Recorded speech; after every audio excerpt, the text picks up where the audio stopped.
Anyway, thank you all very much for coming. And we have two speakers for you today. First one is going to talk about physical books in the digital age. You know, in the last year, digital books have increased because, can't get out to the bookstores, can't get out to the libraries because so is there a future for ordinary books and then we will find about a wonderful project called the Tool Library. So take it away, Suzi, please. So pleased to be here. Hello, everybody. So I want to encourage everybody to ask your questions along the way. You can use the chat. You can just stop me as I go. Would love to hear your questions and hopefully I can answer them, make this a conversation. So the question of do people still read? Do people still read physical hardcover books? I think if we were asking this question, yes, Pat, I think if we were asking this question a year ago, we were asking that question. Speaking as somebody who works at Indigo, which is Canada's, national bookseller, we were asking that question. Folks feel, I think a year ago, we were sort of in the depths of busy, hectic lives for a lot of people, particularly younger people, very drawn to digital, very drawn to Netflix and the proliferation of new channels of TV that you can now get, Disney Plus and Amazon Prime and Crave and HBO and all these new ways to consume media from your computer or from your phone even. And I think the other thing that's happened in the last 5 years particularly is, of course, the growth of social media. So many people are now consuming and reading via social media. So even when you think about news, a lot of people now no longer read a physical newspaper or even watch the news as we might have consumed it on TV. They are now looking to Facebook, Twitter, for example, for ways to consume the news. So consolidating what would have been, a long time reading a newspaper into bite size. I'm picking up this soundbite of news here and this soundbite of news here. And of course, we won't go into kind of what that does in terms of your perception of the news as you get quite a skewed view of it. So a year ago, we were asking those questions and the concern was, yes, that physical book reading seemed to be not in decline when you look at the numbers, the research in Canada and in North America, not in decline, but just a gentle, flat, it's not growing, it's not getting bigger, it's kind of very gently going down. And then the pandemic hit and folks across the world have been locked down at home. And there seemed to be in an early period where everybody turned to Netflix and TV and what they could do. And then gradually what we're hearing from Canadians is, well, I've done all that now, and it kind of makes me feel isolated and stressed, and I need an escape. I need something that calms my brain. I want to read stories that give me joy or inspire me take me outside of my existence. So the good news is a year later, we are seeing a real resurgence of reading, whether it's among adults or young people or children. What's quite sad, I think, is that the public library has been very inaccessible this year for many Canadians, sadly, because of physically going into a library and getting a book.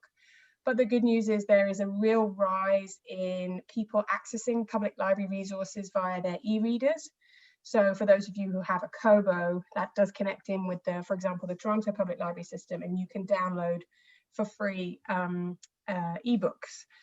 So that's been a lifeline for many people. But yes, we are seeing a real resurgence in reading. And the other trend we're seeing is people wanting to step out of their comfort zone. So if you think about the books that you all choose to read, probably like me, you have your favorite authors, you probably have your favorite genres, whether you love fiction, whether you love poetry or non-fiction, whether you love autobiographies. Sometimes we get into a bit of a pattern into what we like to pick up when we're thinking about reading. And what we're seeing in the last 6 months or so is people saying, I don't like the way that my social media feed and my news feed is turning into a bit of an echo chamber. And I think the political situation we have been observing in the US, but of course we see it in Canada too, this really like divisive, you're either on this side or on this side, and no one seems to want to come together and discuss ideas. So because of that trend, we see more and more people saying, I need to step out of my comfort zone. I need to read things from different perspectives. Maybe I need to explore BIPOC authors of color who may have different stories and experiences to my own. Maybe I want to explore women voices where perhaps I have in the past been picking up male authors first. Maybe I want to explore fiction that comes from other countries, for example. So we're seeing a lot of that in the people thinking that they want to just step out of what they are used to. And so a big trend in terms of recommendations, trying to learn from other people what they really enjoy. I think we probably all like to ask each other, what have you been reading that you like, so that you can pick up ideas. It's quite hard to just go online or go into a bookstore and just kind of go with no idea and think, okay, what am I going to read next? We all look for those recommendations. So that's one piece of the trends. Definitely people now choosing to spend more of their time reading than perhaps they would have a year ago, due to the fact that so many of us are not doing the activities we were used to doing before the pandemic. And the other trend that's been for a few years now is different types of format. So yes, a lot of people choose now to read on their e-reader or their iPad, let's say. What's interesting is when they first came about, we thought, gosh, that'll be it. That'll be the death of the actual physical book. But many people still love the touch and the feel of a physical book. There's something visceral in that. There's something really kind of tangible in holding that book and turning the pages. Myself included, I really love a physical book. And there's also many people who really want to build their collection of books. There are lots of people who like to just give them away as soon as they've read them and take them in from places like little libraries or whatnot. And there are others who really like to cherish their books.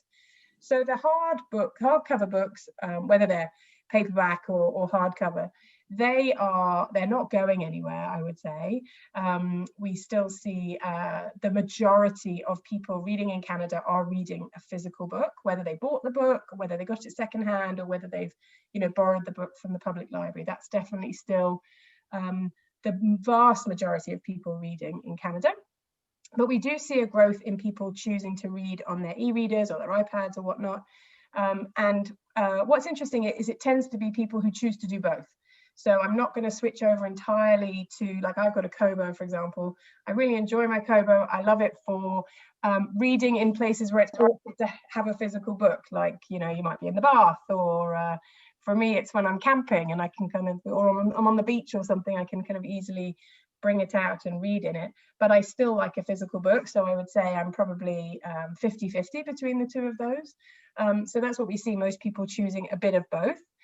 But the really interesting rise in the last couple of years has been the rise of audiobooks.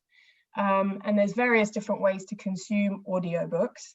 And really interesting usage, particularly among younger people, people who are teenagers or people in their 20s or 30s, who perhaps don't feel like they have the time to sit down and physically read a book, but they want to listen to a book when they're doing other things. So I may be going out for a run or for a walk. I may be, tidying my house, and I feel like I can consume a book through my headphones whilst I'm doing something else. And perhaps that's a better use of my time than just perhaps listening to music. So we hear that quite a lot. And the other trend, which is quite nice, is people using audiobooks, as a calming method to get to sleep. So it's really like going back to your childhood bedtime story, and I know some people use meditation apps as well, to have someone reading a story to calm your brain to get you to sleep. But some people using that as a way to just get into the zone of sleep before they fall asleep, which I think is a really lovely idea. So we see the rise of different types of way of consuming stories or books, whether it's a physical book, an ebook, or an audiobook. The other thing that impacts reading, and I hadn't appreciated this before I started at Indigo, is the books that are out there, the books that are launched. So it's really quite incredible in a year where you get a massive hit of a book. And so the big hit of 2020 was, well, maybe I'll ask, can anyone guess what was the best-selling book of 2020? Was it Michelle Obama? It was her husband's book. That's right, Pat. Oh, So okay. it was Barack Obama's. Barack Obama, yeah. So you're right. When Michelle Obama's book came out, which I think was 2018, he was Yes. by far the biggest hit of the year. Mm. And then he launched his book just back in, I think it was late October. And it has been a phenomenal success. It's actually a very expensive book as well. It's a really big book. It's a very expensive book. So that means when they track the sales, it's obviously it's easier for him to kind of get to the top of the list. But when you've got a year where there's big hits, if you like, then you end up getting a lot of people who wouldn't normally read a lot choosing to pick that book up and read it.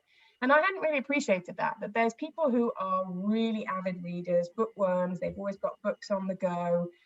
You know, there's maybe 2 or 3 books that they've got on their bedstand and their nightstand, and they're constantly reading.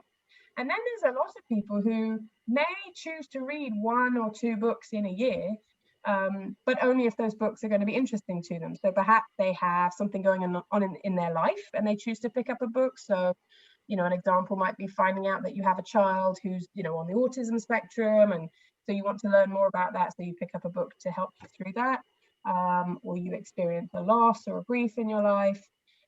Or perhaps you're choosing a certain new diet, so you pick up a kind of cookbook, that sort of thing, and you read through that. But for lots of people, unless there's something specific, they're not necessarily going to bake reading into their daily lives. So it's when you get these really big names, and a lot of people like to gift those books to other people, that you see a real surge in the number of people who would be buying a book and the number of people who'd be reading a book, which was really fascinating to me. So some years, so before 2020, the year of 2019, there weren't very many big book launches. There were lots of launches, but none were really stand out like that. So then there's just fewer people who are going to be interested in any one of those smaller books. And then you get the big hits that come along. Interesting anecdote about Obama's book. He was writing it for years, and he's such a prolific writer. It's a really long book. For those of you who have seen it, it's a really big book. But there's actually no publishing facilities in North America that can print or printing facilities, I should think, who can print such a large book. So I believe it was printed in Germany, and then they had to put all of the copies onto a massive ship and bring it over to North America, because there's just not the facilities to print such a large book. So I think the publisher was telling him to stop writing, Barack. You've made it too long. We have to stop there. We can't print it anymore. Yeah, folks get very excited about some of the big names when they come along. Oh, can I interject for a sec, Susie? Please do. You know, when you get a sense of book launches, is that the Toronto Library at the Bluma Pal Salon, they always have guest speakers and they promote their books. So you also get a trend of what's being done is by the volume of guest speakers that the library has. So that's also a Geiger, if you want. Yeah, it's a great point. To find out. It's a great point. The other thing that's happened a lot with books in the last few years is you can now, for those who want to buy books, who are not borrowing books, you can now buy books in so many places. It was never like that years ago. So now you can buy your books in Shoppers Drug Mart, you can pick them up in the grocery store, you know, you can pick them up in Walmart and whatnot. Of course, you can buy them online with Amazon and others. And so now there's just so many different places that people can buy books as well. That on the one hand means that the best-selling books, so the ones that more people want to buy, they are more accessible.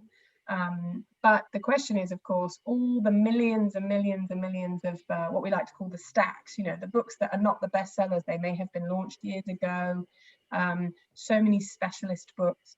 The difficulty, of course, is how do you make sure that those books are available for people if they want them, but then there's such small numbers of people buying them that it's quite difficult for smaller bookstores particularly to have all of the right books that people may or may not walk in to buy.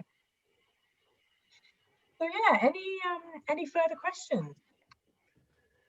So yeah, so Susie, when you mentioned audiobooks, we start with that one. Do you think it's when you think of this, I understand people listening to books. Do you think it's a healthy shift, or could people ultimately lose touch with reading, just like they're losing touch with writing? With any thoughts about that, or? I think when you think about the experience of reading a book, there is the Yes. images that are conjured up by Right. what you're reading, which you Yes. can glean if someone's reading it to you. But there's something about the beauty of the words themselves and reading Yes. the language and really appreciating the words. I personally find I don't listen to a lot of books on audio, but I do listen to a lot of podcasts. And I find it hard to really concentrate when I'm not physically reading the text. Mm-hmm. And so I do wonder if people are sort of half listening, as it were, and it's more like background. And I do think you miss something of the experience when you're not looking at the word. And I think for kids, it's concerning a little bit, because the more you look at words, the more you understand how they go together, how they're Mm-hmm. spelt, how you use them.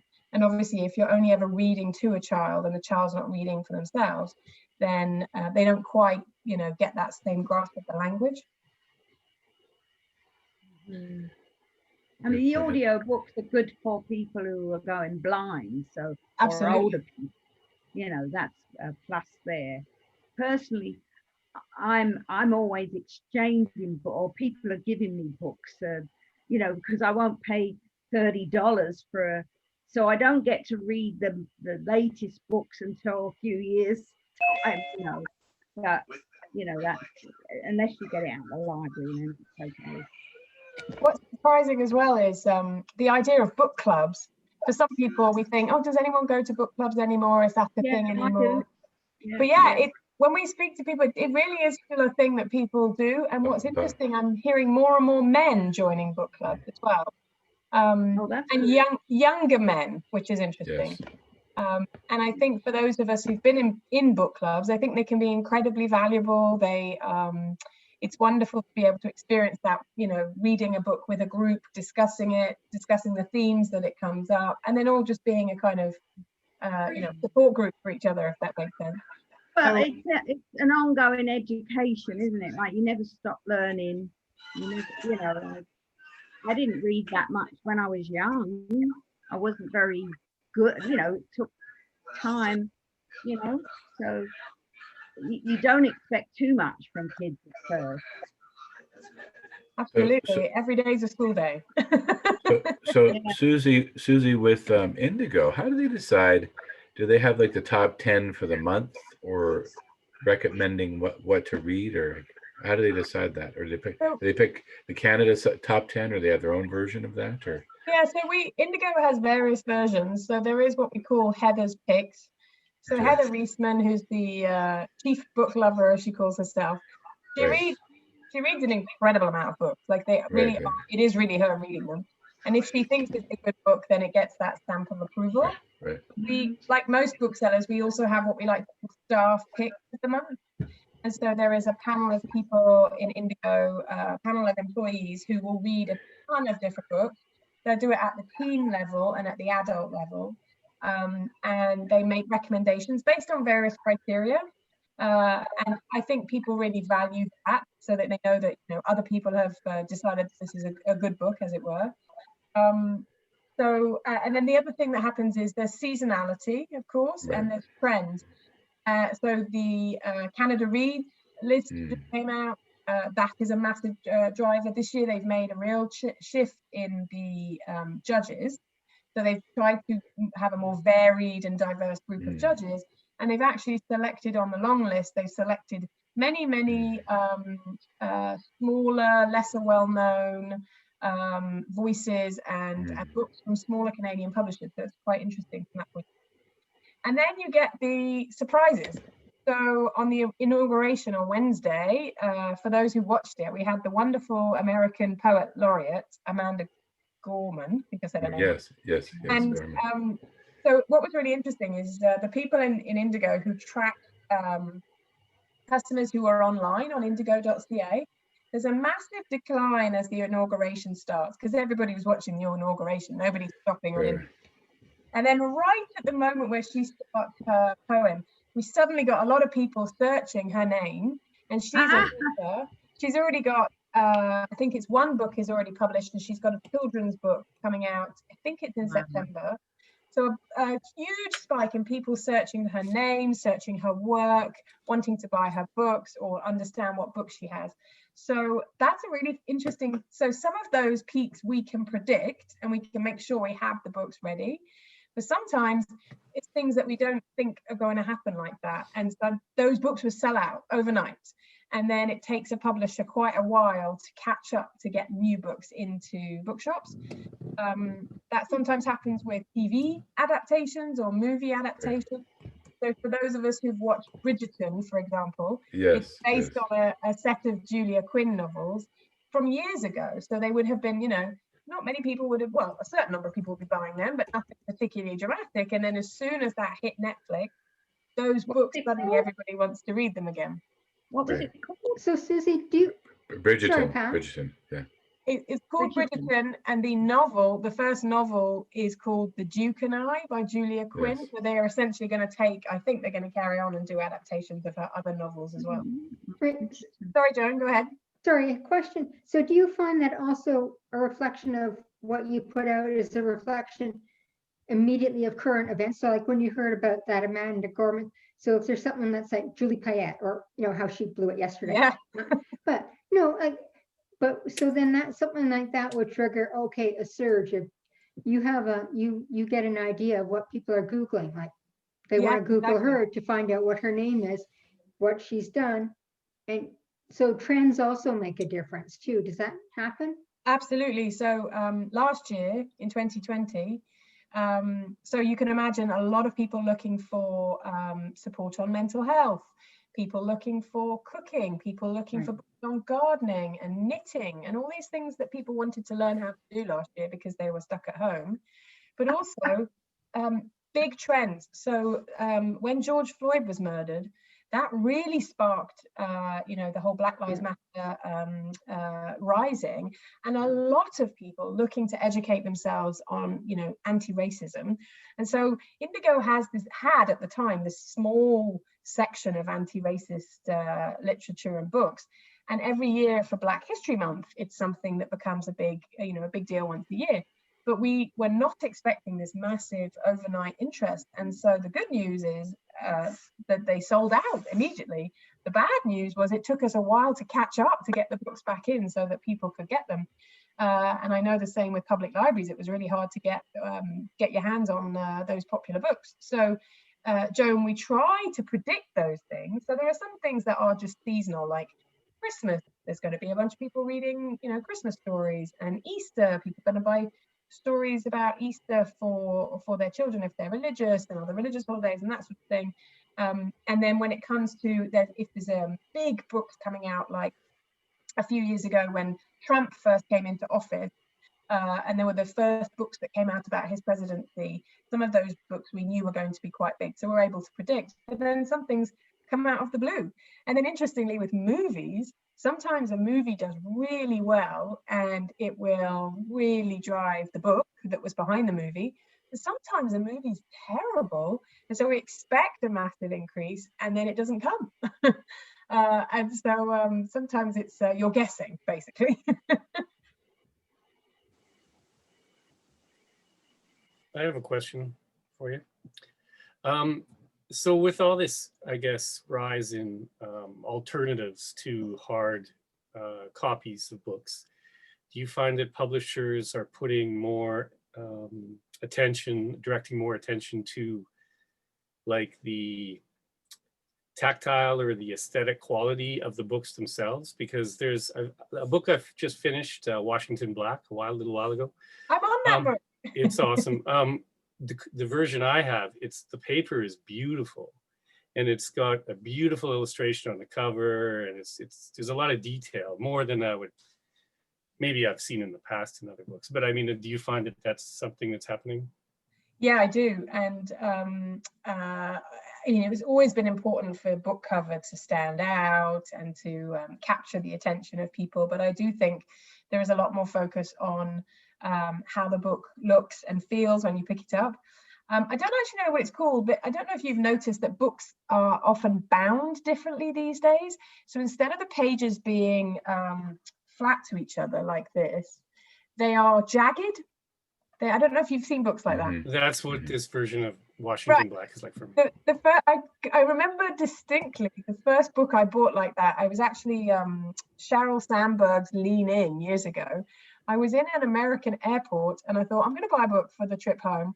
And I went into the airport and I wanted to buy into this shop and I wanted to buy the book, and the pages were like that new jagged. I actually don't know what it's called.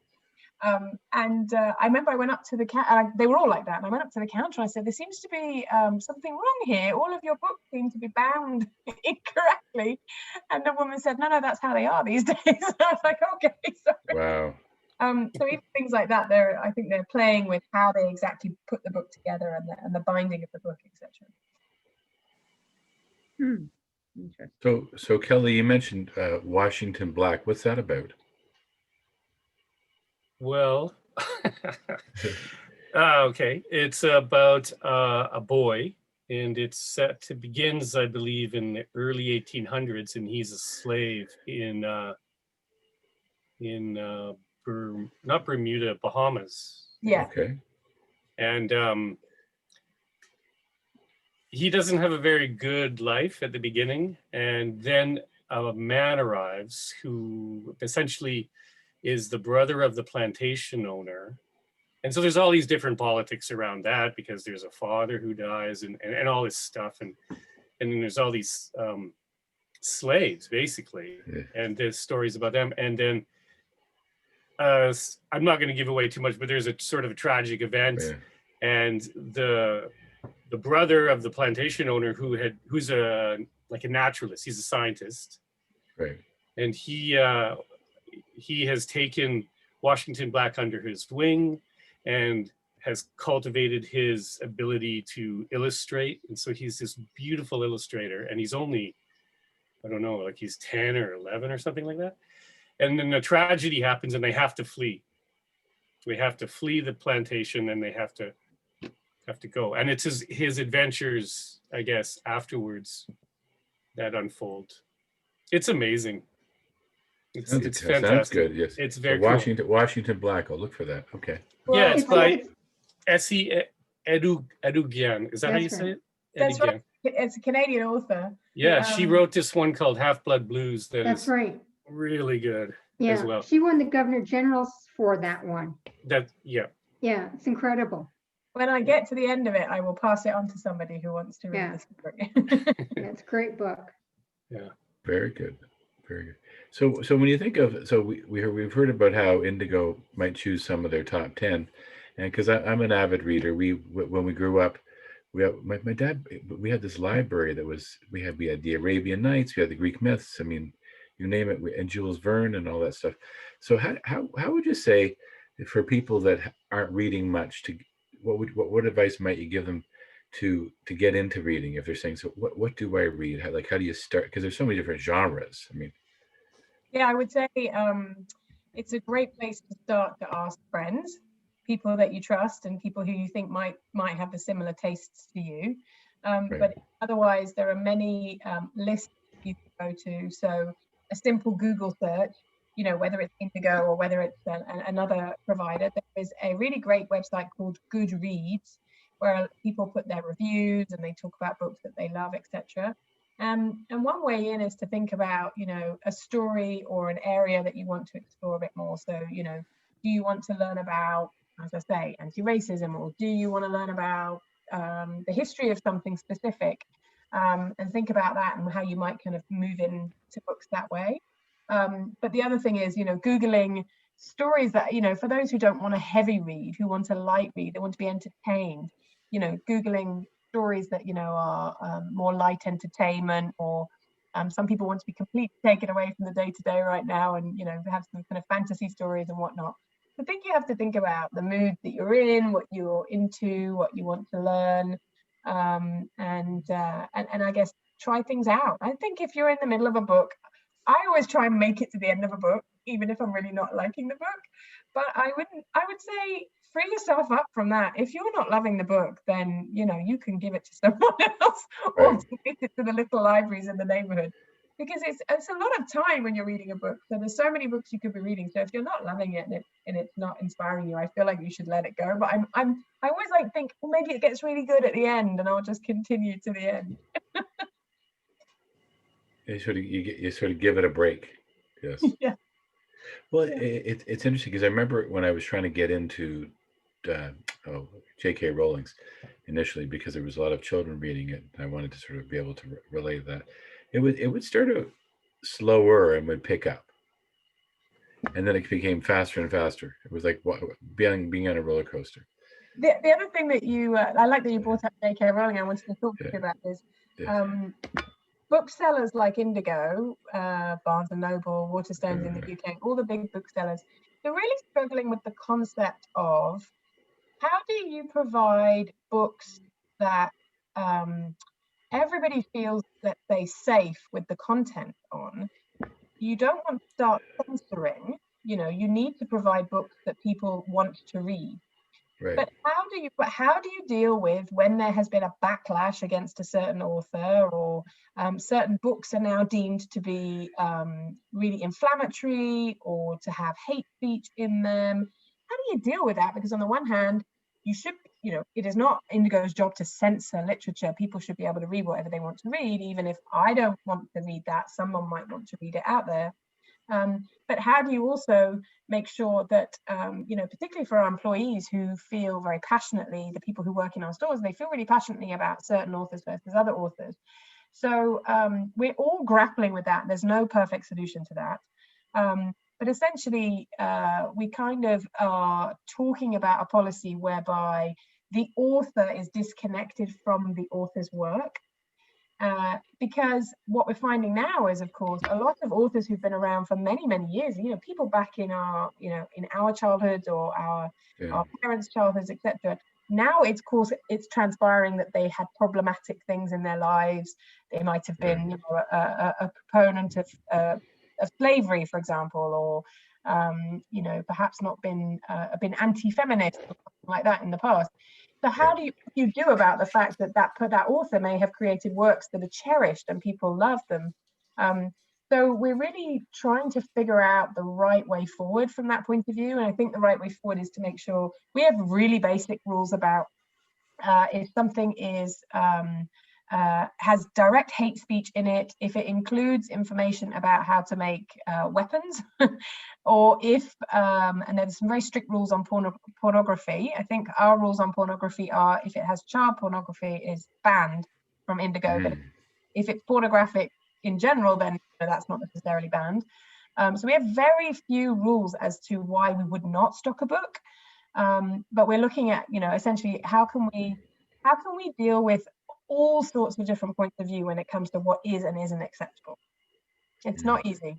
So Margaret Atwood, particularly, I don't really like her style, right? And so I didn't want to see The Handmaid's Tale because she's witty. Right. But I watched it on Crave and I got so into it, I couldn't believe it. And the thing is, yes, there was a lot of violence or you know, towards women, but there was a message in it as well, like the girl's determination to see through this to try and get to her child. But anyway, no, you're right. Whereas I don't like Margaret Atwood because she's too weird, and yet it was so interesting. If you know what I mean. Yeah, I mean, because I'm old, right? Absolutely. I think and there's a lot of that where there'll be a huge tribe who are really into a certain author, and then there'll be people who are really against that kind of author. So it's really, we have to make sure that we have stories that, you know, all sorts of Canadians will want, rather than, as I say, being very censorial. That's not our job. But at the same time, there are some of those stories that make people feel unsafe or, you know, excluded, etc. So it's it's a real challenge to try to bring that together into something that's a policy that we can get behind. But you know, they put, particularly Canadian, they pushed Margaret Atwood because she's Canadian. Yeah, she's a national treasure. Yeah, like, but at the same time, after what's happened with Trump, like, these people are not reading stuff like that. These, you know, they were taking over in a terrible way. That was you know, like these religious nuts, really. Yeah. In the book. Anyway. It's funny you say that, because I read The Handmaid's Tale, I feel like it was at the beginning of the pandemic. I don't know why I decided that would be the time, and it felt very dark. Like, yes. you read it and you're like, oh, this is terribly dark. I need something lighter. Yeah. Well, when you think of the, to your point, Pat, the whole canvas that the landscape described in the book, we're not that far away from that. I mean, all it would take is one bureaucracy, one administration to start treating women as if. And there's been many dystopia books and films that had the future where there was some form of humanity was almost sterile. Children of Men was another one of those other alternative dystopias, where I mean, if you've never seen that or read the book, it's quite remarkable. Children of Men. Children of Men, yes, it did. The world cannot have children. I guess one mother gives birth, but of course they parallel this to the birth of Jesus, and how, and without giving it away, every different interest group wants to co-opt this baby for their platform, whether it be Messiah, whether it be, I mean, you name it. Yeah, and it's the list goes on. Yeah, but it's quite powerful. Heavy, right? It's a good movie. It's a really good movie. Oh yes. But it's a heavy movie. It is. But again, it reminds us that there's things that could happen like that we're not that far away from that, as people are having less children and whatnot. But so when you think of you mentioned the rough edge books, and you were talking about that with Barack Obama's book, how they needed to go to Germany to produce a large book. I find that comedic. I mean, like, so what? They start making books by the pound, and okay, well, if it's over an inch, we can't print it in Canada, or we produce volume. I don't fully understand it, but it sounds absurd. Yeah, I don't fully understand it myself. But I think years ago there used to be so many different printing. Yes, the textbooks from university were ginormous. I mean, yeah, they were practically, you needed a U-Haul trailer sometimes to carry them from point A to point B. I find that got rid of those presses, like, you know, because they're too expensive. That's true. Yes. I mean, why didn't he do it in two volumes? I don't understand that, Pat. We were asking the same question. He could have done 2 or 3 or 4. Yeah. Well, maybe he plans to do it. Could have made more money, probably. Well, I pre-ordered that for Bill, and it was a special gift for Christmas. Yeah, so that's why I gave him to them. A very gifted book this Christmas. Yeah. Well, and there was a scene that was posted online related to Obama. So it showed Michelle Obama, and she's masked, and Kamala Harris, she's masked, and I can't remember which one's wearing blue and which one's wearing purple. But it was pardon me? No, so it was so powerful, because Michelle is looking, they can't hug, right? Is looking at her, pointing with her eyes, with her finger, I see you. And then Kamala has her hands crossed, just, you know, you can tell there's a gushing moment of gratitude that just captures it. It's so powerful, so powerful.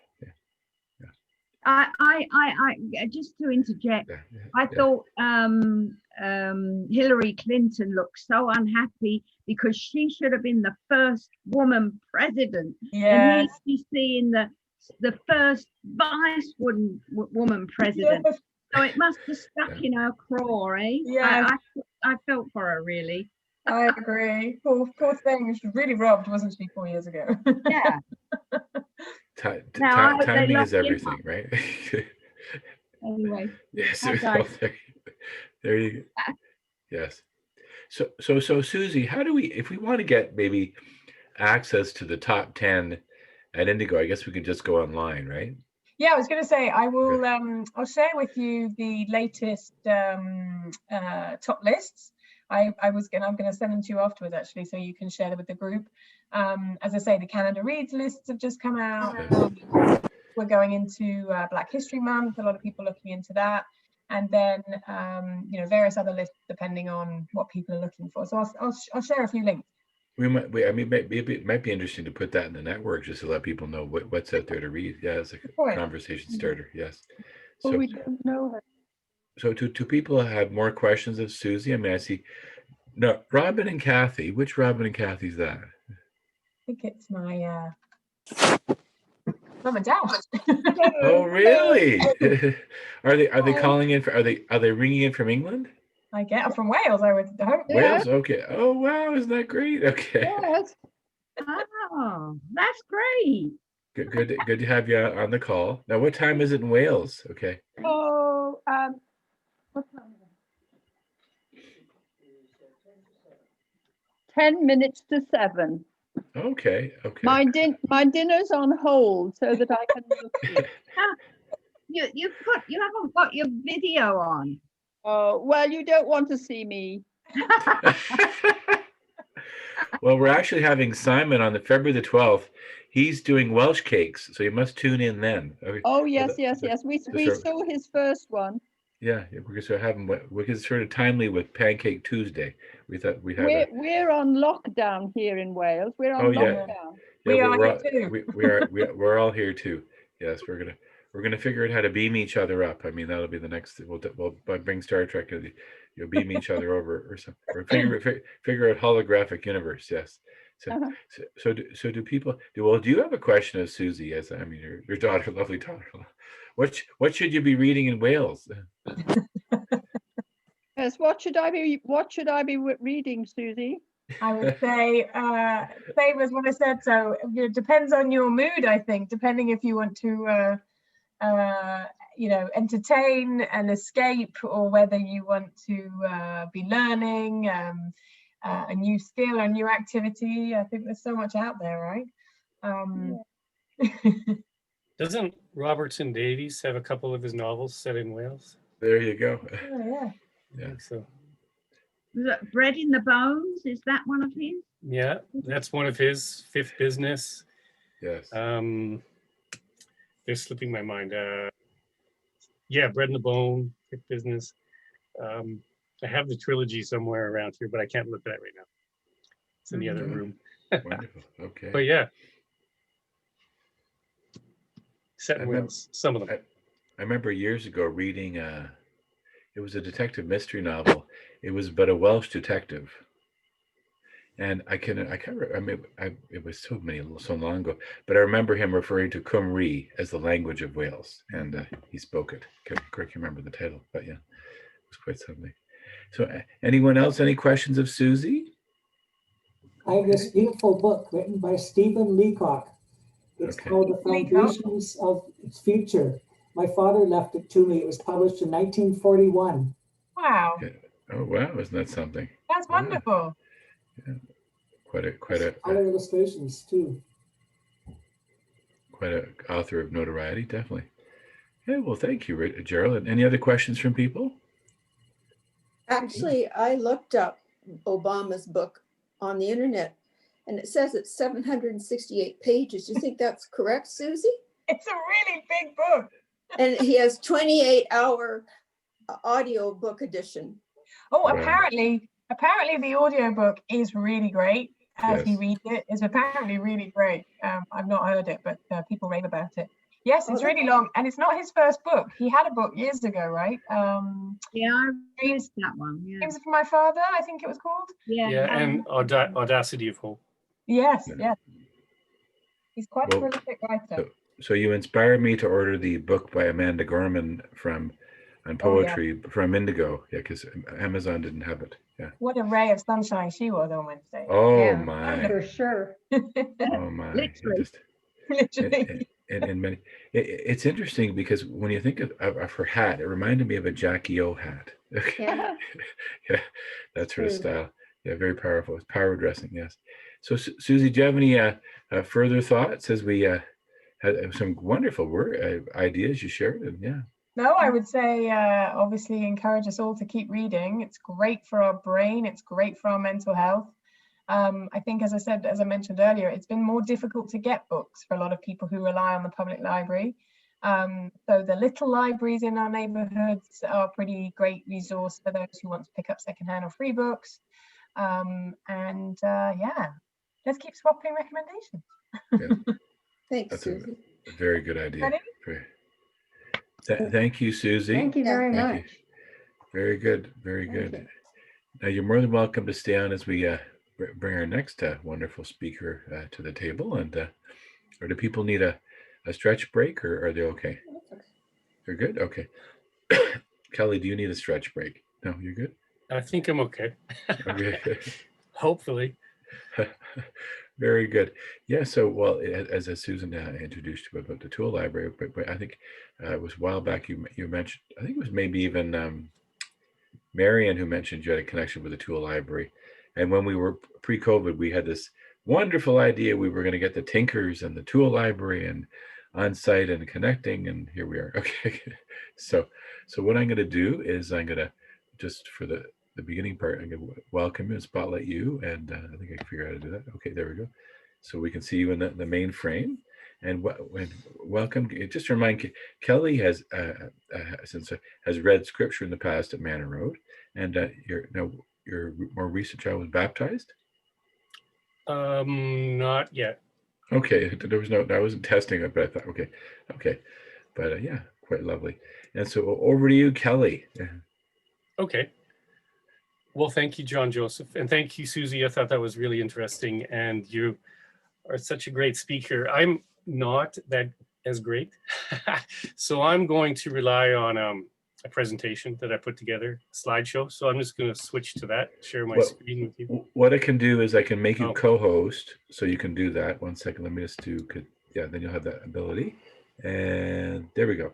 You are now co-host. Great, perfect. Okay. Okay, I'm going to share my screen with you. I got to find the one I want.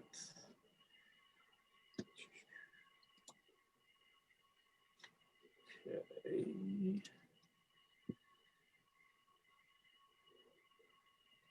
Now, what do you guys see there? Fun with the Toronto Tool Library. Okay. Part-time petterer. I love that. Okay. So that's this is the topic of my little presentation today. Fun with the Toronto Tool Library. Yeah, let me just, I have it here. I'm gonna look here and then speak to it as I go. Okay, so Fun with the Toronto Tool Library. I just wanted to introduce what the Tool Library is and what it does and what it offers to the community, and my own personal experience with it. And like I say in the slide there, part-time putterer, which means I like to, I like, what is puttering around? Just doing little things that aren't that important, small jobs, keeping yourself busy. And you know, I didn't do much last weekend, I just puttered around. So that's the kind of stuff I like to do in my I have a little shop. I have a photo of it that I'll show you. And yeah, here we go. So that's me in front of my shop. I have a few projects going on in there. It's very small, as you can see. It's not very big at all. And so, yeah, so this is basically where I do certain things. And it's very organized. Well, it has to be. So the Tool Library is, it's been around since 2012, I believe.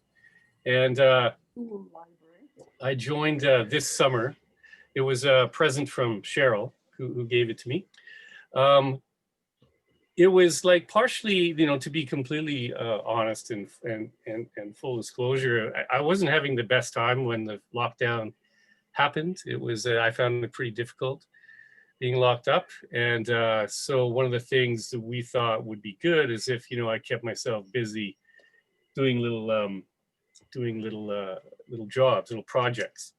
And the first project that we ended up working on was Cheryl's idea, and she's presented this on this. Yes, see, these are some of the things that Cheryl came up with. And so I was tasked with how to do that, how to drill the holes and so on in these. And so that's a picture of me and Cheryl. This is me pre-COVID weight gain, and that's Cheryl there. So she easily convinced me to get this done.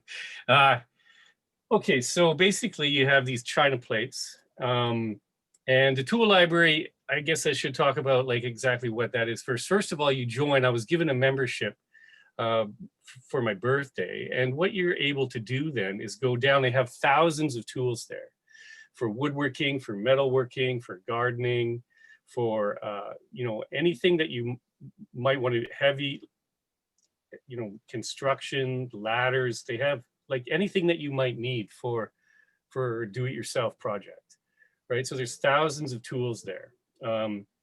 And so you buy a membership that lasts a year, and then you can go and you can take out, similar to a library, I guess there's a certain theme here, like books. You can withdraw, you can take out from the tool library any one of these tools for, depending on your membership, for a certain amount of time. I just have a basic membership, so that means I can borrow any tool for up to 3 days. So I first signed out this drill press because I looked online and figured out how to do these, how to drill the holes in the plates. And so once I figured that out, I knew I needed a drill press, and I didn't have one. So I decided, well, I'm going to sign one out from the tool library, and I purchased that. It's called that little red bit there that you see here. I don't know if you can see my cursor, but that's a diamond drill bit that you purchase that can drill the hole. So basically I signed this thing out for a couple of days, for 3 days. And Cheryl gave me a bunch of plates. And so I went to work, and you basically locate the center of the plate. You put tape on it so that it doesn't chip. And then you can drill a hole. You put water on it to stop the drill bit from overheating. And then you can drill a hole in it. And Cheryl has ordered these, I guess you call them brackets or the hardware. And they fit together, and you come up with these plate stands, which are really quite beautiful and functional, really, because you can put a lot of cakes and cookies on these things. So they're really nice. We gave one to the church, so hopefully you guys can all see it when we were able to get together after service one Sunday and see each other again. So that was the first thing I did with the tool library, and I really sort of enjoyed the drilling part of it into stone, because it's something that I hadn't done that much before. And so I also have this I had this idea to put together a little standing man from rocks that we gathered on a camping trip that we picked up in Lake Superior. So the hammer is just there to show you how big it is, but this guy I basically used a drill bit, the same one, and put some doweling in and a little bit of silicone. And this man can basically stand on his own. And I put him in an aquarium. You can see it here. This is just before I planted all the plants. Funny thing is, I bought this aquarium from Manor Road at a garage sale one year for $10, and it sat in my basement for a couple of years before I just started it up this summer. But this is what it looks like now. You can see the man is back there. Again, done with a tool taken out from the tool library. The drill press there. So that's one of the other things that's kept me busy. And another thing that I've worked on is I helped my friend, a good buddy of mine, install a new flooring in his condo. And so we signed out these saws from the tool library. That's a miter chop saw there in front that works like this. You just pull it down and you can cut the boards to fit. And we also signed out a table saw, small table saw. And so we were cutting all the boards ourselves and installing them. Here's the floor. It was quite a nice, fulfilling project because the floor looked so beautiful when we were done. So that's something, a do-it-yourself project. Now, if you recall, my workshop is pretty small, and so I wouldn't have the space to put these tools even if, you know, I wanted to buy them. So it's a really cool functional idea, and I think it's really neat. It's part of what they call the sharing economy. So all kinds of different things, you know, you can take lawnmowers out from there. You know, you don't necessarily have to purchase your own lawnmower. It's kind of a really cool concept. And there's the table saw. This was at the end of the day. Another thing that I worked on using the tool library were these toolboxes that I made. We made these for gifts for some friends over the holidays. And so those saws that you saw, I was able to cut things really almost assembly line like, because you know, you keep everything at the same setting, and you can get it done really quite quickly. And so I signed out. I also signed out. This is called a router table. Sorry, it's a little blurry. And again, a table saw. And so you can see there, it's the shop working on it. See, I have to keep the door open usually. And then I cut them all into, I cut the pieces all up at the beginning, and then just assembled these boxes. They turned out really quite nice, actually. And there's, I routed a little slot in the side that could slide in, so we could slide in a divider. So it's got two compartments, and yeah, so, and we gave them to some of our friends. Again, this is a little blurry, I'm sorry, but we sanded them up. I sanded them up really nice, and then we put in like Christmas cards and some gifts for their children and things that we had just put together, some coloring books and things. And so it was really nice personal kind of gift that we gave to our friends, and it was made possible by the tool library, which is kind of nice. And what I'm working on right now is again with the table saw are these are called cornhole boards. You know, it's for that game that you play. We're going to take them when we go camping, but you know, that's basically 4 feet high there, and there's a hole in them, and you put them a certain distance apart, and then you sort of have a competition throwing in a bean bag into the hole, and then if you get points, if it's, you know, somewhere on the board or whatever. It's just kind of something fun to play outside. So I'm making these, and I used the table saw, and then you can see the perfect circular hole that's done with it's called what's it called? Sorry, I'm getting nervous. I forget the name saw. It's called a hole saw, actually. Basic name, hole saw. So it's a 6-inch hole saw that I used to drill those holes, and basically that's what I'm working on right now. Are you taking orders? well, we'll see. Yeah. And then future things I'm planning on keeping busy with, again, with things taken out from the tool library. I've collected these 3 old beat up metal toolboxes, all made by a Canadian company that doesn't exist anymore. It's called Beach, down in it's like around Gananoque, some factory down there. And so I'm going to like take off all the handles and the latches, and sand it all down, and then refurbish all the handles and latches and reattach them, re-rivet them. And I'll paint it, I'll prime it and paint them, and then we'll use them for something. But that's something I plan to do later in the year. And then but I'll have to sign out things like a grinder and other tools that'll help work with the metal. And so it's kind of fun as well, because you get to do stuff that you wouldn't necessarily get a chance to do otherwise, because I haven't done this one before, this type of project before, and I'm looking forward to it. But you know, you get to learn as you do it, and the tools you can take out from the library allow you to do that. Something I should also say is that the library, the tool library, offers courses on things if you don't necessarily know how to do something.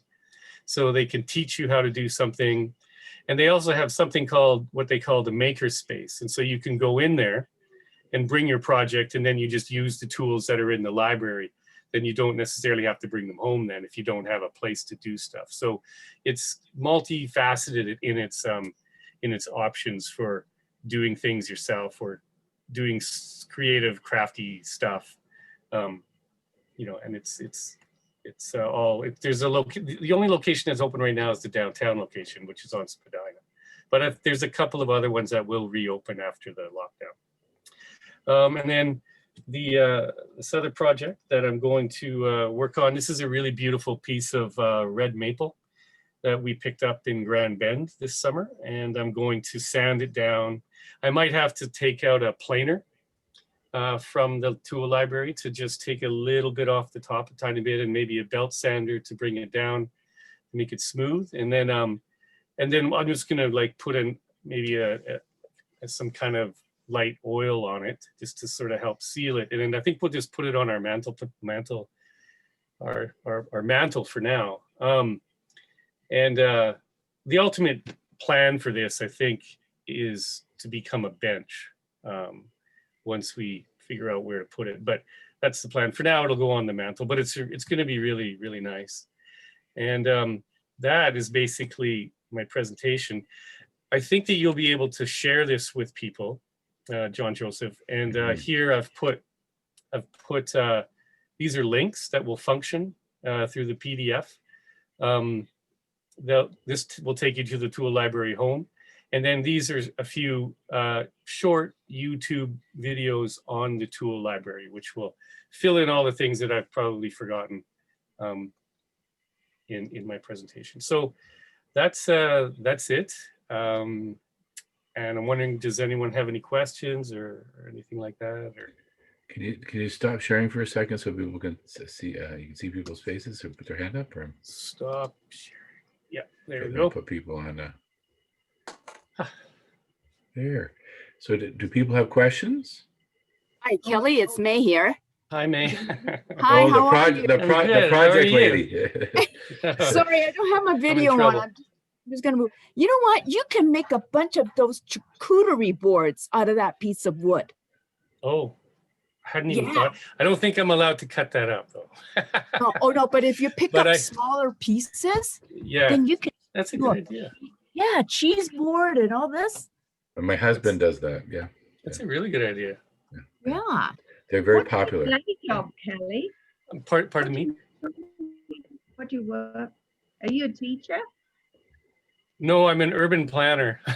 Oh, okay. But I teach a little bit. I teach at U of T Scarborough and I teach at Ryerson. Yeah. Okay. Yeah. That's really creative. Yeah. Yeah. So Kelly, where would the tool library be in the neighborhood when it's open? I don't know all the locations. The one that I go to right now is at 192 Spadina. Okay. It's on the west side, and it's part of the what do you call it? The Center for Social Innovation. Oh, I know that one. Okay. You know where that is? Okay, so it's it's in that building. So there's there's several organizations in there that do these kinds of, interesting community-based, I guess, projects, and yeah, so that's where it is. It's right there. When you take out a tool, how long do you get it for? Well, that depends on your membership. The membership that I have is the basic one, because I still don't really want to have them sitting here for too long, but 3 days is my membership. Plus you have to pay a small fee. Right. So if I take out the drill press, then I pay $5 and I can have it for 3 days. Basically it's 4 because if you go get it, they open at 3 p.m. And so you take it out on Friday. Yeah. At 3 p.m. you can go home and you can work over the weekend and you don't have to bring it back until like sometime Monday, and they don't open until 3 on Monday. So, you can get quite a bit done. Yeah. Kelly, it's Joan, you're so talented. Yeah. And creative. Like, my goodness. Like, kudos to you. Yeah. I was thinking the toolbox could also be a wine caddy. Yeah. Yeah. There you go. You'd be very popular. There you go. No, that's quite. And the other one, no, what? No, the other one you throw a bean bag at, so you paint them up and whatever. Yeah, I'll sand it up, and then I'll paint a design on it. I think I'll put on part of them what do you call it? A chalkboard paint, so the kids can keep track, because they always like to see who's in the lead. So I thought you might want to is integrate your wood with your china, and if you put a 3-tiered plate on one of your wooden boards, it would create an interesting something to display. I mean, for parties and whatnot. Mind you, it would be very, very sort of like an albatross, but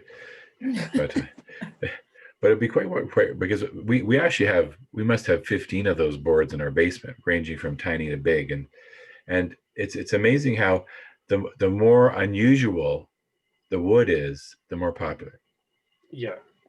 Like people want the wood as if it looks like it comes right out of the wood, the bush, and they've just charged with all the bark on it and everything else. Yeah. Mm-hmm. Yeah. That's quite something. Yeah, we were in this market in just south of Grand Bend this summer. It's close to Pinery, where we really like camping there. But there was this one part of the market that this guy had. He had his own mill. That's where I bought that piece of red maple. Yeah, he had all kinds of small pieces. So I guess that May's idea would totally work.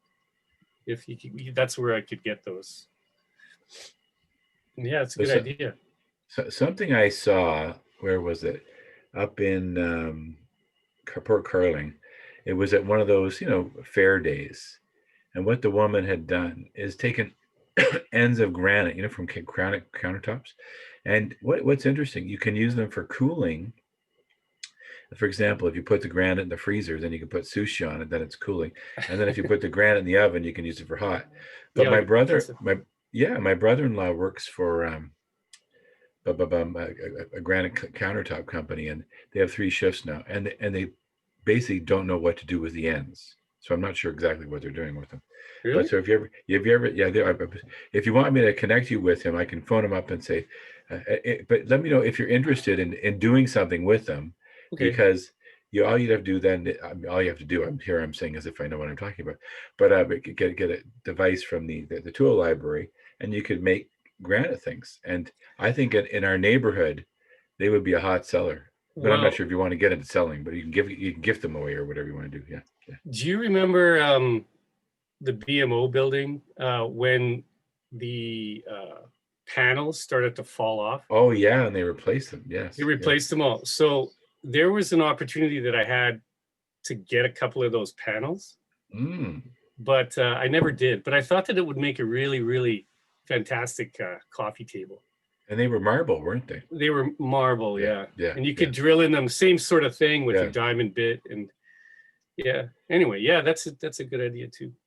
It's a shame that there's in some of the older buildings there have been washroom stalls where there's sheets of marble 4x8, where all they did was go into the dumpster, and I thought, what a waste!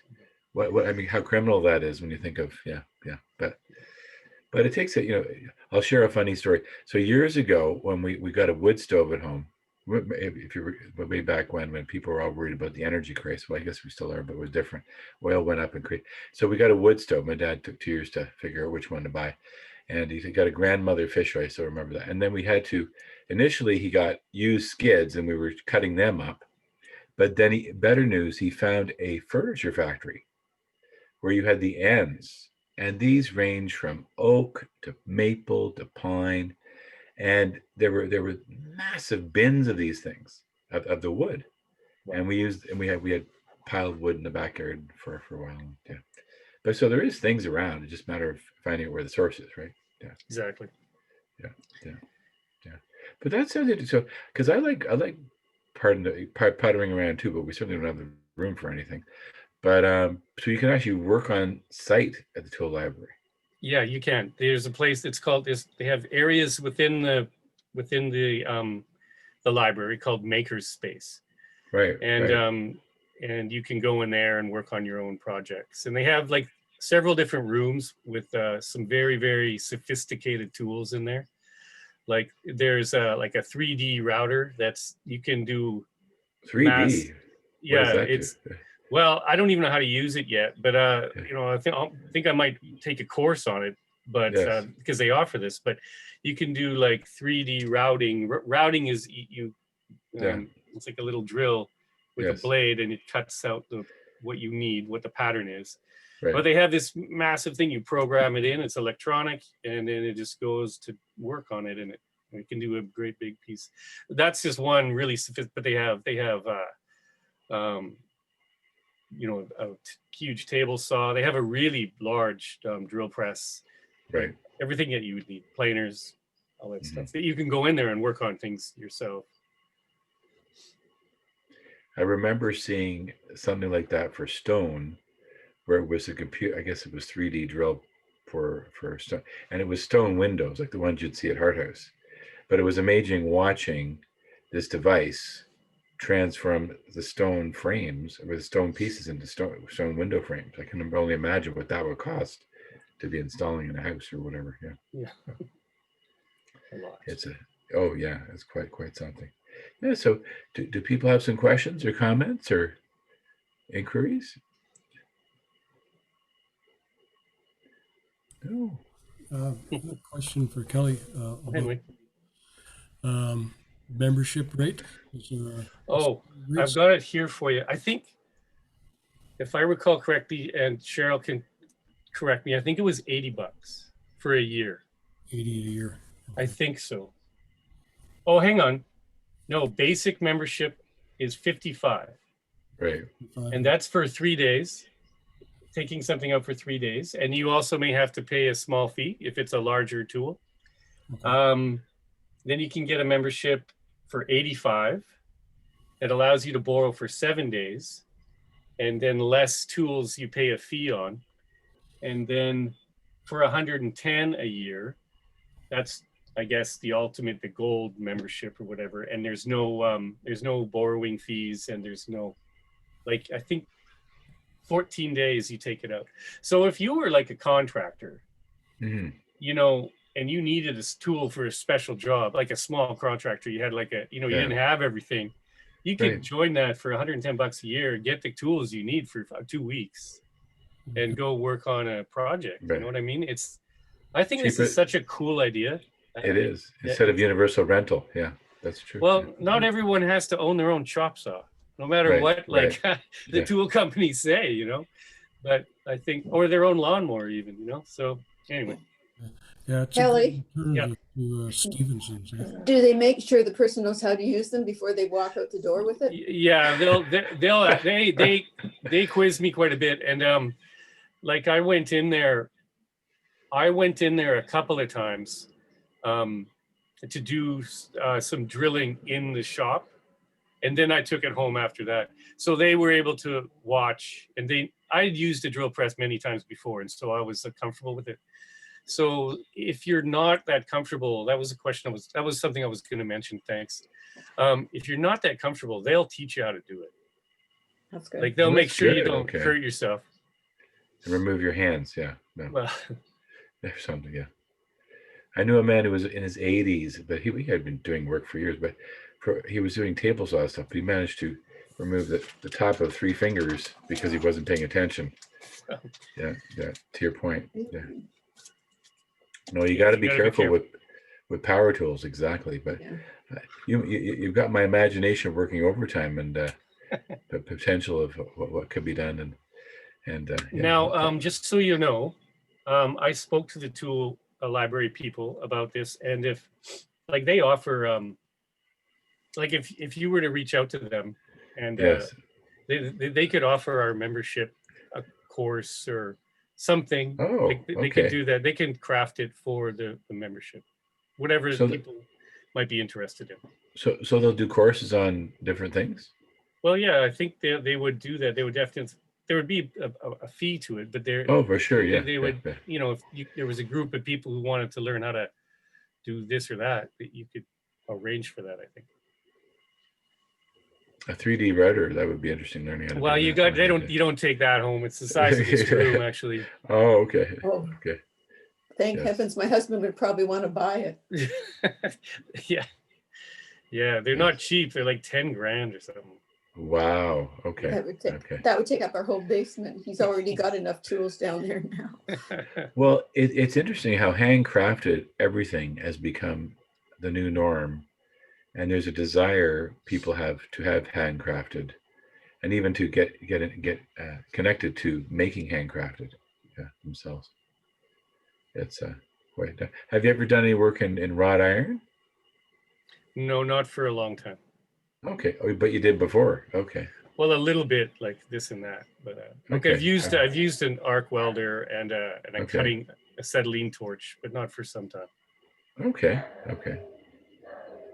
Oh, that's amazing. Yeah, because that's becoming again the go-to thing one more time. Yeah. Kelly, Yeah. it's Joan. Who started the program? Was it in North America? Was it in the States? Like who Well, originated I think the idea does not originate in Toronto, but this one was started by a guy from Toronto. Right. I think one of those YouTube videos that I've put into the presentation will tell you the origin. Yeah. It's a pretty cool idea. Yeah. Well, it is. Yeah. It took them a while, but yeah. Well, when you think about reusing things and not having everyone to buy the same thing, like, you know, it really is from an environmental viewpoint, as you said, it serves a lot of purposes.